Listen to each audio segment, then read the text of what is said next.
So I'm pleased to have, there he is over there, Nathan Jansen. Nathan is the new lead pastor of the Aylmer Full Gospel Church. He has been there just under a year, following a guy who was there for a few months before him. Peter and Helene Barber were there, I think, 40 years or somewhere like that. 42? Wow. Anyways, Nathan is going to come and share some really practical things on what it looks like to do succession. Really pleased to have him here. His wife Natalia is here somewhere, and two beautiful little girls. So welcome Nathan as he comes. Thank you, buddy. You got a mic?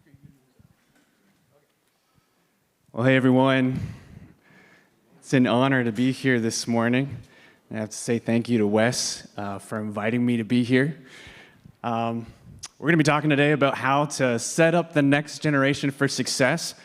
And I really feel like we could have Pastor Peter and Helene up here probably telling us everything about how to set the next generation up for success, because the reality is I don't have any success as a pastor at our church without them. So last night was really awesome, wasn't it? When Terry started talking about Elijah and Elisha and how he just really kind of made me feel like we all have an Elijah in our lives. We all have a pastor who has invested in us, who has supported us, who's believed in us, and we are not where we are today without them. And so we have to start there, recognizing that there are people who have gone before us who have planted a seed. And so I love 1 Corinthians 6, 1 Corinthians 3, 6 to 7. He says, I planted the seed, Apollos watered it, but who has been making it grow? God has been making it grow. And so whether you're the planter or whether you're the waterer, God gives us the growth. God gives us the success. And so we play a part in his grand story. And so as I was preparing today, I came across some surprising stats that I wanted to share with you. Did you know that the average age of the lead pastor now is 60 years old? And that there's actually more lead pastors over the age of 65 than there are pastors under the age of 40. And so this is like a surprising fact, and it means that across North America, there's something, what people are calling a pastoral succession crisis. There is a real crisis that's happening. And so young leaders, we're not entering into ministry like we used to. We're not doing that at the same rates. And so what's happening is, for those who are stepping into ministry, the problem is that they're ending up in secondary roles, and older ministers are continuing to stay in their lead roles well past average retirement age. And so this is a crisis. But this is where it gets really interesting. When you start to read Barna, they released this research, and it reported that post-pandemic, boomers are actually dropping out of church, and millennials are stepping up. And so what we've seen is the boomer attendance has actually dropped from 31% to 22%, and millennial attendance is now at 30%. That's crazy, right? And in case you missed it, that means that millennials are now the largest group of churchgoers. Here's the crazy part. They're not just going to church, but they're serving and they're giving, and they are literally here. They're not what is coming, they have arrived. And so what we need to know is succession is inevitable. It is going to happen. It's not a matter of if, but when. And so according to research, the millennials are here. We're here. I'm in that age category. I'm very close to Gen Z, but I am a millennial. And I am here. And so the question is, how can we set the next generation up for success? And so for a moment, I want you to imagine with me what it would look like to see a thriving church with next generation leaders who have been released into their full potential. What does that look like? Picture a church where the result of transition has actually gone from one that was supposed to be in decline, according to stats, and instead turned into one where we have seen church growth. Those churches exist. Those churches are actually all across the globe, and I'm a part of a church like that. The stats that I read said that our church should have seen 10% to 30% of our congregation decline, go somewhere else. Who would want a next generation leader, a young leader? They don't have that older spiritual father. Who would want that? Well, we've actually seen the reverse of all the stats that I've read in the books. Attendance has grown. Groups are maxed. Serving teams are at an all-time high. Outreach continues to grow. And so we're in a place now where we're seeing God do some incredible things with, believe it or not, our average age at our church for our pastoral team, we have 4 on our team, is 32 years old. God's pretty awesome. Guess what? He likes to use next generation leaders to continue to advance the church. And so I'm not telling you all of this because I have it all figured out. I absolutely do not. Please talk to someone that has a Harvard degree. I don't have that. I'm telling you this because I want to encourage you that you can release your church to the next generation. I want to tell you that you do not have to fumble the baton. I want to tell you that you can see your church grow rather than decline. You don't have to live in that space anymore. So I want to encourage you this morning. And guess what? God's actually really interested in setting up the next generation for success too. Think about it. There's Moses and Joshua, David and Solomon, Elijah and Elisha, Barnabas and Paul, all examples of biblical succession. But do you know who gave us the gold standard for this? Jesus. What did Jesus do? He prepared the disciples to carry on what he started. And he handed the church off to them so that they could continue moving the mission forward. He built relationship with them. He trained them. He empowered them. And he released them. And so that's what the next generation needs. And we actually see Paul take this exactly out of Jesus' playbook with Timothy. He does the exact same thing. He sees Timothy's potential. He invests in him. He teaches him. And then he releases him to take over the church in Ephesus. And we know that Timothy is young. Listen to what Paul says to Timothy in 2 Timothy 2, 1-2. He says, "You then, my son, be strong in the grace that is in Christ Jesus, and the things you have heard me say in the presence of many witnesses, entrust to reliable people who will also be qualified to teach others." Do you catch what's happening here? A multi-generational plan. Paul invests in Timothy. Timothy invests in others, who in turn invest in others. And so here's the deal. God is really big about succession. And God really wants to see the next generation succeed. And he's going to give us the tools to do it. And so for the next little bit, I want to share some practical insights with you that I've learned along my path for how we can set up the next generation for success. One of the best things you can do is initiate the I see in you conversation early. If you've ever read the book Hero Maker, I suggest that you do. It's an incredible book by Dave Ferguson and Warren Bird that talks about this concept in depth. They say this: the best leaders look into the soul of a person and say, I see what you could be, and my role is to bring that out of you. So when it comes to the next generation, we need to identify their potential, we need to give them permission, and then we need to release them. Key word, release them to accomplish the potential that you see within them. And so I'll never forget that when me and my wife, we showed up at Elmer Full Gospel Church, Pastor Peter and Helene, they invited us over to their house, and they brought us into relationship. But that night, I left feeling like I was on top of the world. Because what they did is they spoke into our lives, and they spoke the potential that they saw in us as leaders, but they didn't just speak. They did exactly what we did last night.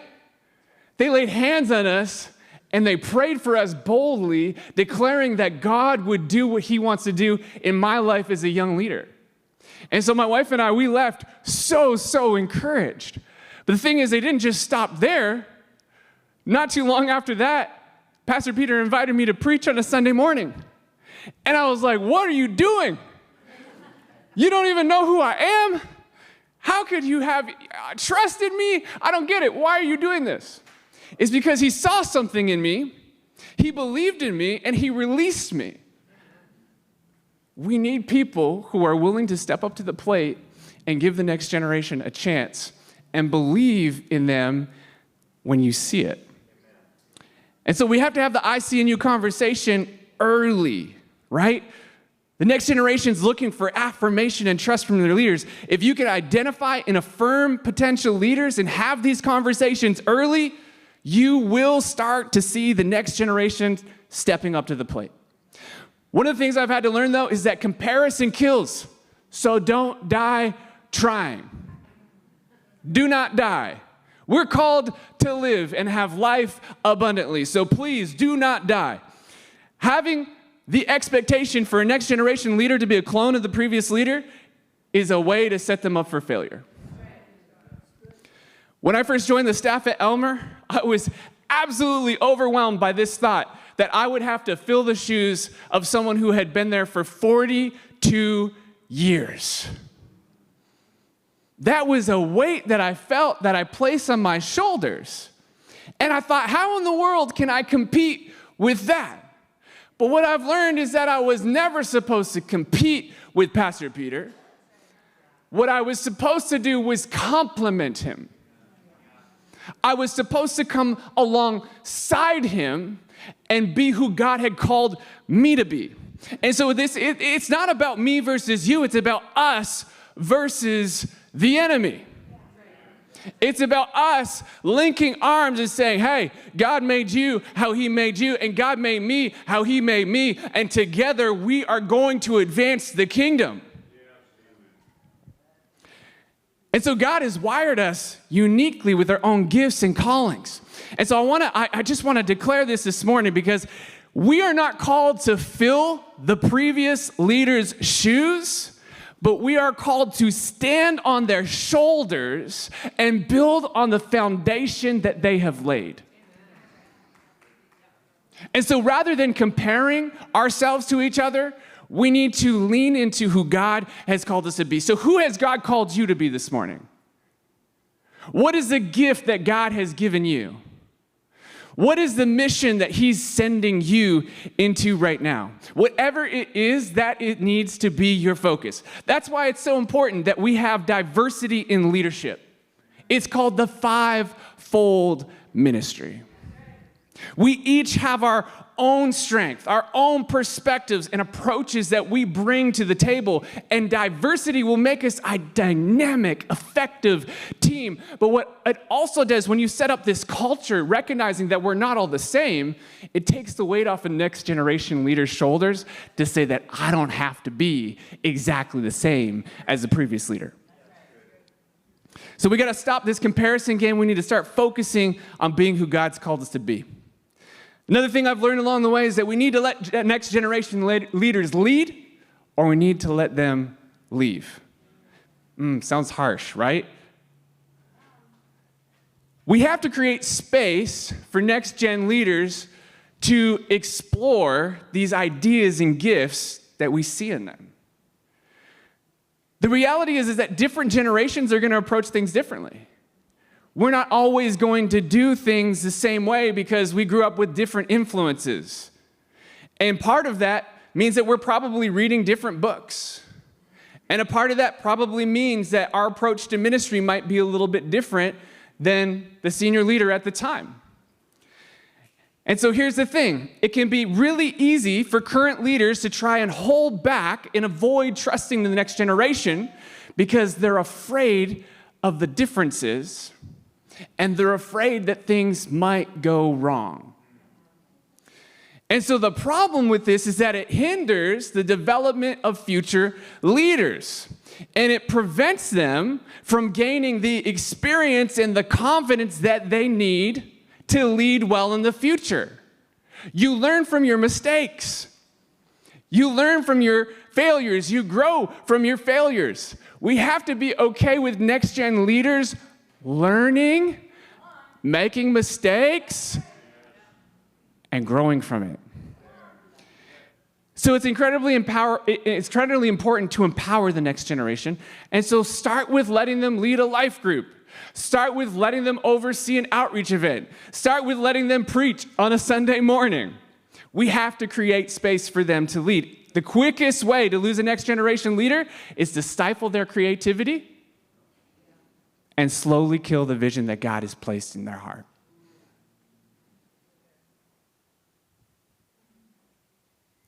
If we don't want to let next generation leaders fulfill what God has placed within them, then be okay with letting them leave. Let them thrive. And if it's not going to be with you, let them thrive with someone else. Because there are leaders across this globe who can thrive when given the opportunity. I can't say this enough, but communication and clarity are massive. Massive when it comes to setting up the next generation for success, especially in transition. You're going to find out that any breakdown between an outgoing and an incoming leader is going to come back to good communication and clarity. I remember during the transition, Pastor Peter and I had a disagreement about a decision that I had made. And we bumped heads. We didn't see eye to eye on something. And it was our first year, so it's kind of like the first year of marriage. You know, you don't always see eye to eye on everything. And there's a little bit of friction. You're getting to know each other. And so sometimes you have disagreements. And so Pastor Peter and I, we went into the side room, and we had a real conversation. It was very real. It was, like I said, a little heated.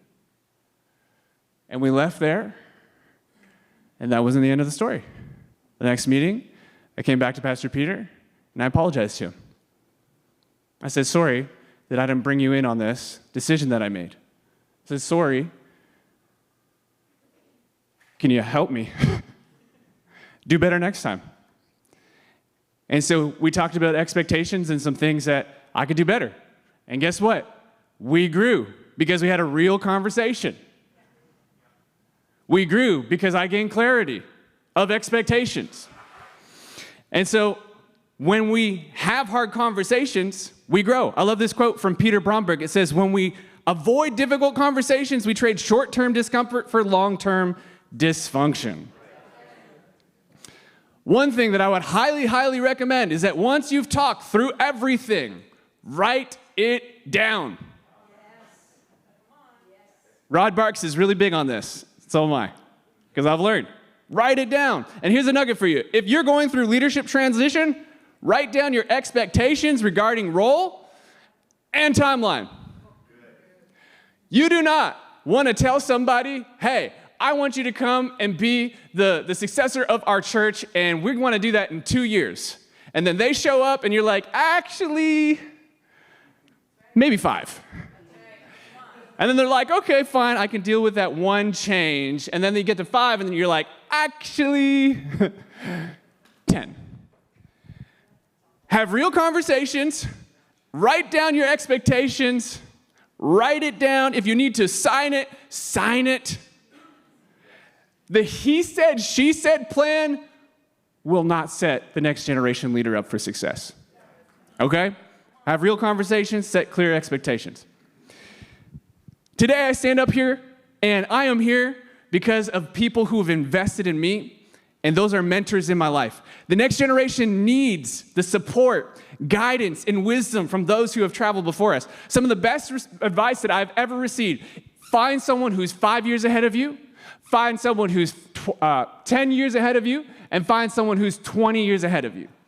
And get these people to be mentors in your life, who can add value to where you're at, every stage of your ministry, every stage of your life. And so find someone who's going to share their experience with you. They're going to help you make informed decisions. They're going to be with you along the journey. Aside from the Holy Spirit, I can say that Mentors have literally been the ones who have helped shape me and offer insight and counsel to me that has been absolutely invaluable in my life. Through every step of ministry, I've had someone that I can go to and ask for perspective. Talking about perspective, outside perspective is really, really good. One of the best things that we did as a church was bring in a third party to help with transition. We had Rod Barks. A lot of you know Rod Barks. He was our ACOP district leader in Ontario. Now you get him here. We're a little bummed. You're really happy. We love Rod. But he was the middleman. He was the middleman between our church board. He was the middleman between Pastor Peter and I. And when he came into the picture, it was incredible for me because it took a lot of stress off of my shoulders. So if you're going through transition, a third-party leader is incredibly helpful because they bring an outside perspective. They can also be someone that keeps you accountable to your process and your timeline. But also, Rod acted as someone who I could go to when I maybe couldn't talk to Pastor Peter about certain things. I could go to Rod and say, hey, Rod, can I chat with you about this? Hey, Rod, can I lean on your shoulder for this? And so we need to have a third party come into the transition process because it's helpful for both the outgoing leader and the incoming leader. Okay? This is something I've learned, and it's something that has been so, so helpful. Now, at the end of the day, the best thing that we can do to set the next generation up for success is have all of our ducks in a row. All of them. I want them all lined up on that bathtub. You got to be prepared. You got to be organized. I've heard it before, but it's true.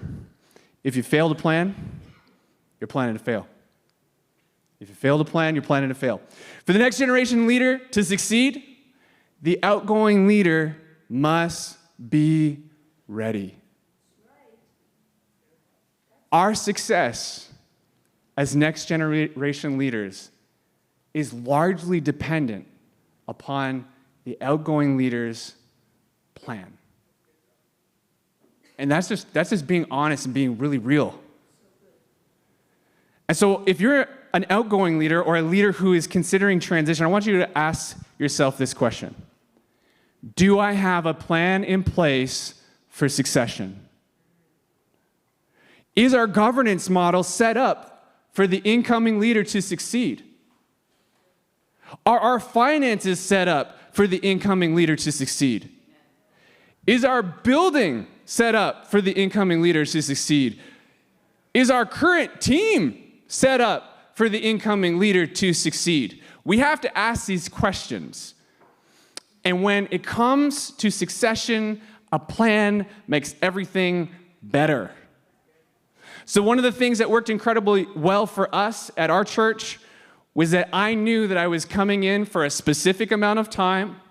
I knew that I would be the associate pastor, and I knew that Pastor Peter was going to transition the role to me over time, which meant that he was able to mentor me, which meant that he was able to teach me, which meant that he was able to give me more and more responsibility, that I learned things behind the scenes that I might not have known previously.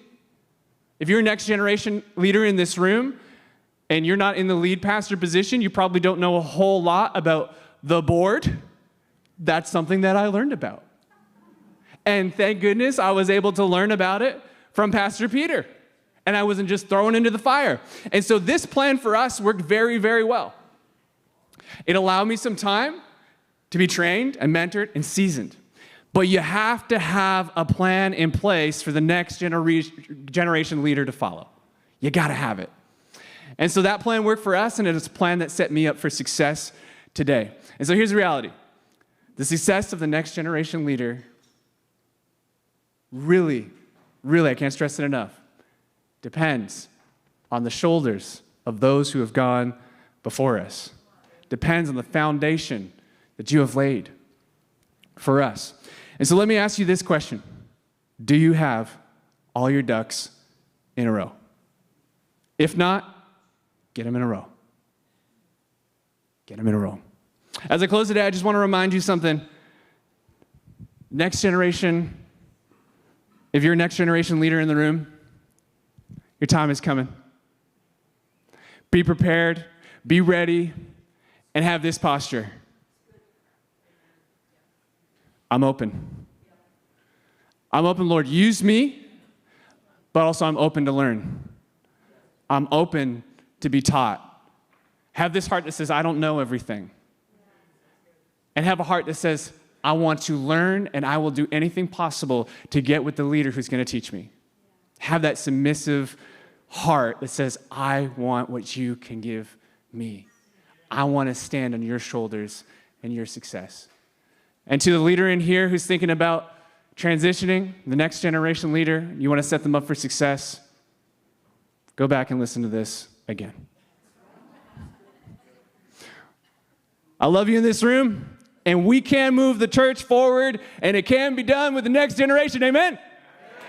Awesome.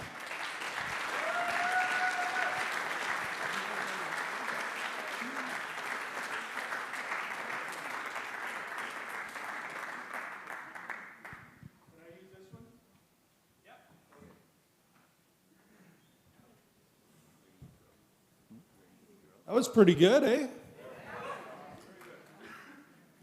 So we're just going to take a couple of minutes here. On your table, there is all of those 6 points.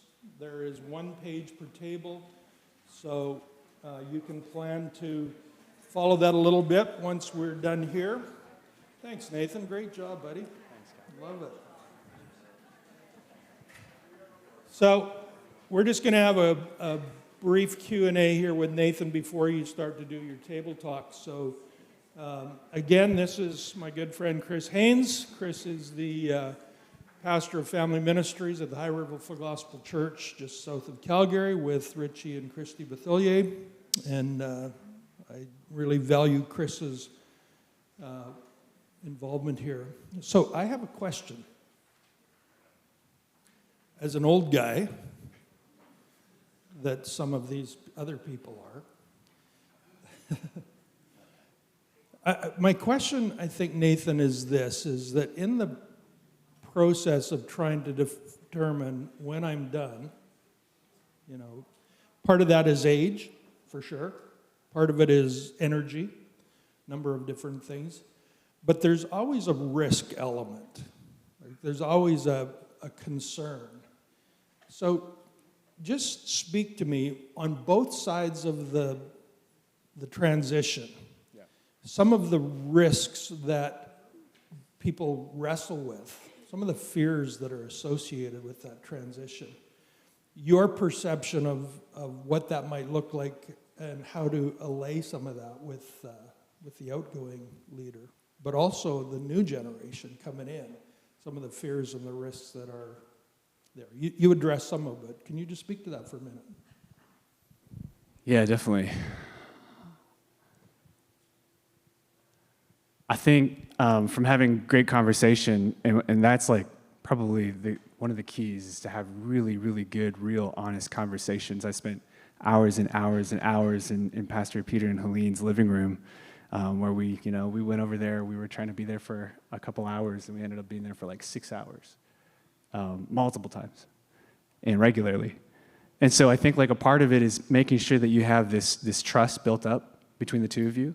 You have to establish trust, and that comes out of relationship.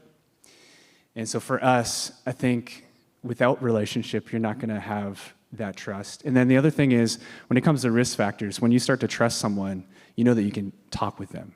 And so if you put someone like myself in a position and I make a mistake, that means that, like Jesse talked about, the relationship is not going to just break down, right? Because we've established a secure relationship.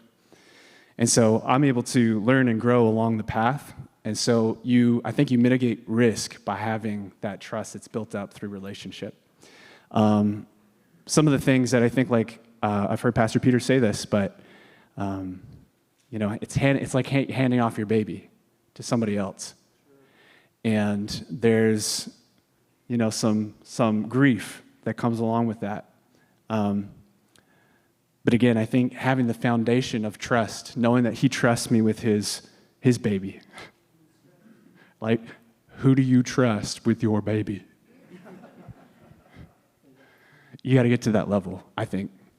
And I can't say that I have all the answers. I'm not sure, right? But that sort of would be my perspective. Yeah, that's what worked for us. Awesome. I have a few different questions because I'm older than you, but younger than Cal. So I'm not much younger than Cal, but enough.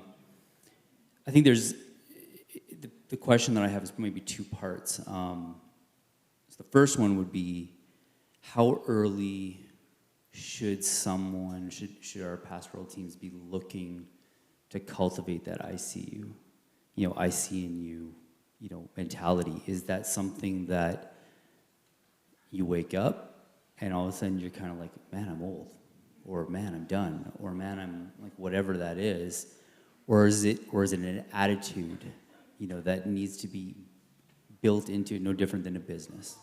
What is the growth process of what we're doing here? Yeah, it's a culture that you have to have, and it's a culture that I want to have right now.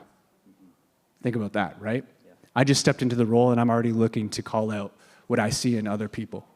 So we're actually at a stage right now where we're like, yeah, our average age is 32, but we're all millennials. We're looking to add a Gen Z to our staff, right? And so we start those conversations early. A lot of the hires that we want to make are going to come from inside of our church, and so we are just building that relationship. We're kind of establishing that security in our relationship with these individuals well before they're leaders, but we're calling out what we see in them as soon as we see it. Like, we're not waiting a second. Yeah, that's awesome.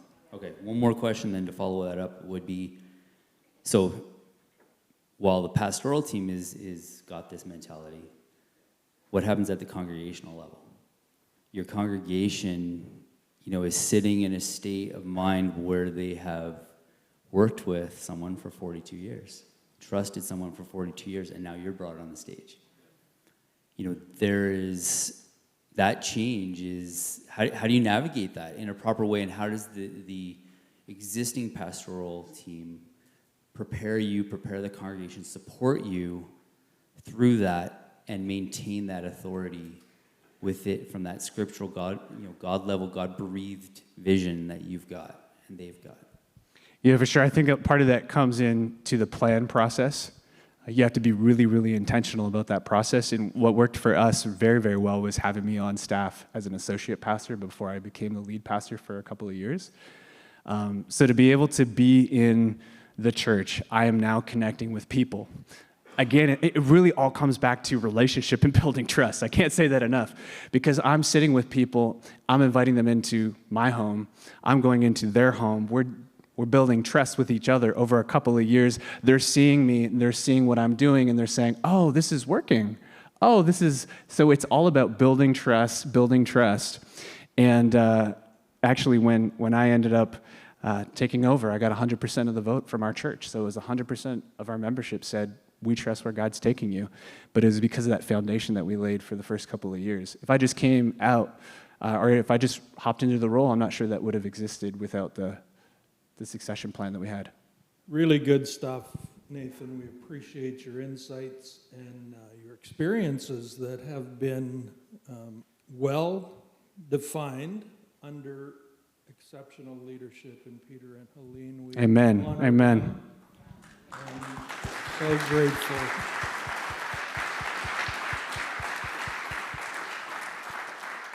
Bottom line for most of us as that transition happens is the insecurity that comes from what's next. I'm no longer the whatever. So good stuff. Thank you, man. I so appreciate it. Let's give Nathan a hand. Great job, buddy. So on